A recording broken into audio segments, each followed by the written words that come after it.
Assalamualaikum warahmatullahi wabarakatuh.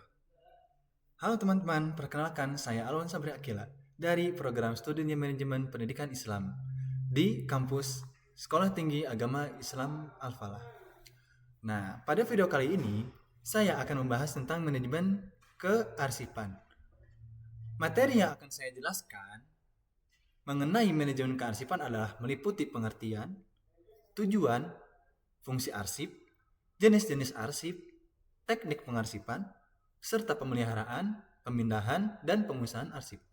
Oke, kita mulai dari pertanyaan paling dasar dulu. Sebenarnya arsip itu apa sih?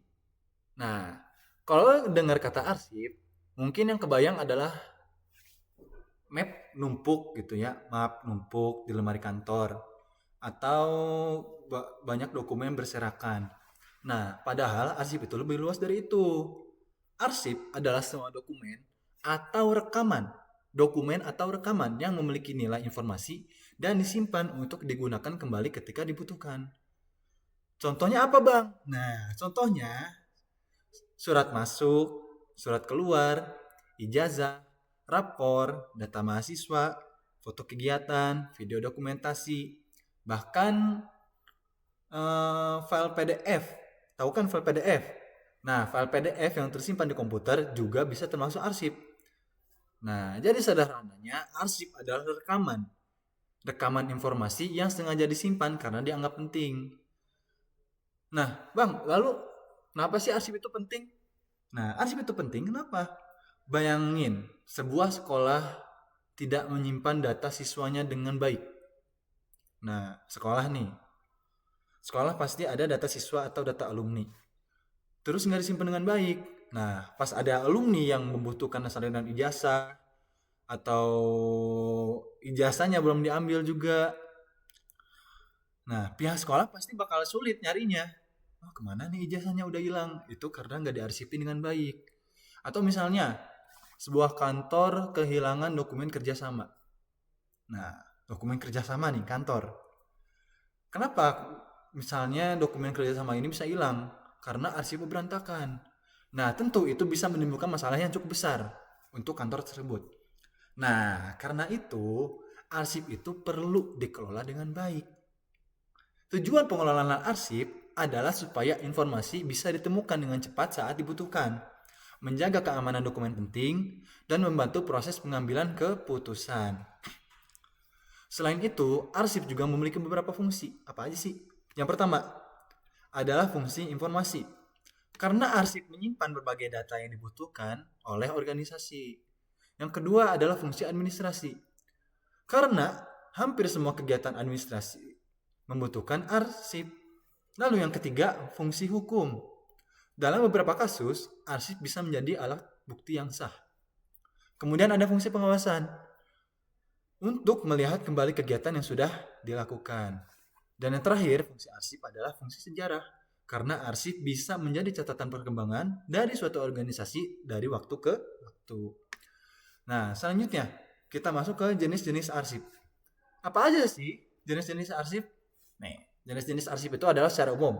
Ada arsip dinamis dan arsip statis. Ada dua. Yang pertama arsip dinamis.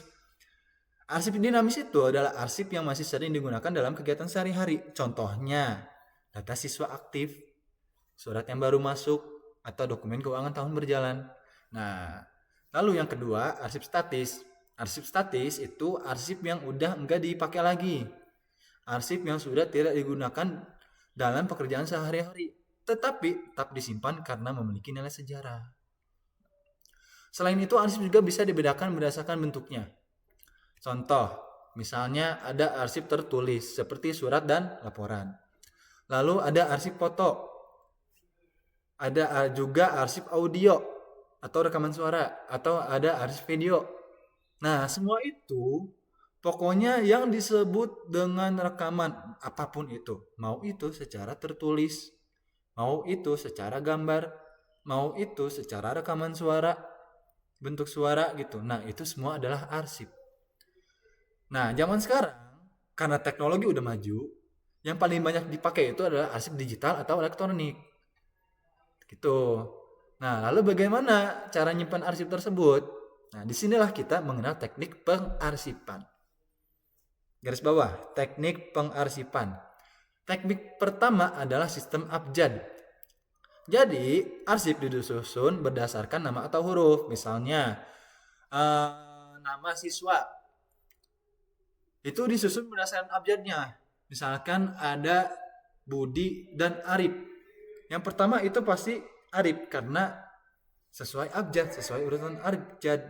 Barulah Budi. Jadi Arif dan Budi gitu. Lalu teknik kedua adalah sistem nomor. Nah, dengan sistem nomor, arsip disusun berdasarkan kode atau nomor tertentu. Lalu ada teknik ketiga, adalah sistem subjek. Misalnya, arsip keuangan dikumpulkan dengan arsip keuangan, arsip akademik dikumpulkan dengan arsip akademik gitu. Lalu ada teknik keempat, adalah sistem tanggal, yaitu berdasarkan urutan waktu. Dan yang terakhir adalah sistem wilayah, yaitu berdasarkan daerah atau lokasi tertentu. Misalnya bekerja di pemerintahan atau di Kemenag atau di pendidikan. Kita melakukan pendataan tentang sekolah-sekolah di suatu daerah atau di suatu kota. Nah, kita di sana akan mengkelompokkan, mengarsipkan sekolah-sekolah yang ada di daerah tersebut berdasarkan desa-desanya gitu. Misalnya di desa ini ada berapa, di desa itu apa aja gitu. Nah, pemilihan sistem ini biasanya disesuaikan dengan kebutuhan organisasi masing-masing. Lalu selanjutnya kita masuk ke pemeliharaan arsip. Menurut saya ini penting banget. Kenapa? Karena arsip yang disimpan dengan baik akan lebih awet dan mudah digunakan kembali. Nah, pemeliharaan arsip bisa dilakukan dengan menjaga kebersihan ruangan penyimpanan, menghindari kelembapan yang berlebihan, melindungi arsip dari rayap atau jamur, dan sekarang juga banyak yang dilakukan digitalisasi agar dokumen lebih aman gitu. Kemudian ada pemindahan arsip. Pemindahan arsip dilakukan ketika arsip sudah jarang digunakan tetapi masih memiliki nilai guna. Jadi arsip itu nggak dibuang, melainkan dipindahkan ke tempat penyimpanan khusus agar ruang kerja menjadi lebih rapi. Terakhir adalah pemusnahan arsip. Nah, kenapa ada yang namanya pemusnahan arsip?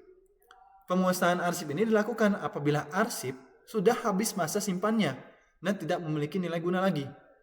Kenapa? Tujuannya agar tidak terjadi penumpukan dokumen yang tidak diperlukan.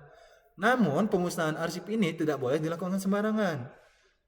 Harus mengikuti aturan dan prosedur yang berlaku di setiap organisasi. Gitu. Nah, teman-teman, sebagai penutup, dapat kita pahami bahwa arsip itu bukan sekedar tumpukan dokumen yang disimpan di lemari, bukan. Arsip merupakan sumber informasi yang sangat penting bagi suatu organisasi. Nah, dengan pengelolaan yang baik, arsip akan lebih mudah ditemukan, lebih aman, dan dapat dimanfaatkan secara maksimal untuk mendukung berbagai kegiatan administrasi. Begitu, tentang manajemen kearsipan. Mungkin itu saja yang saya sampaikan, yang bisa saya sampaikan itu hanya seperti itu pada video kali ini. Terima kasih sudah menyimak sampai akhir. Wabillahi wa taufiq wal hidayah. Wassalamualaikum warahmatullahi wabarakatuh.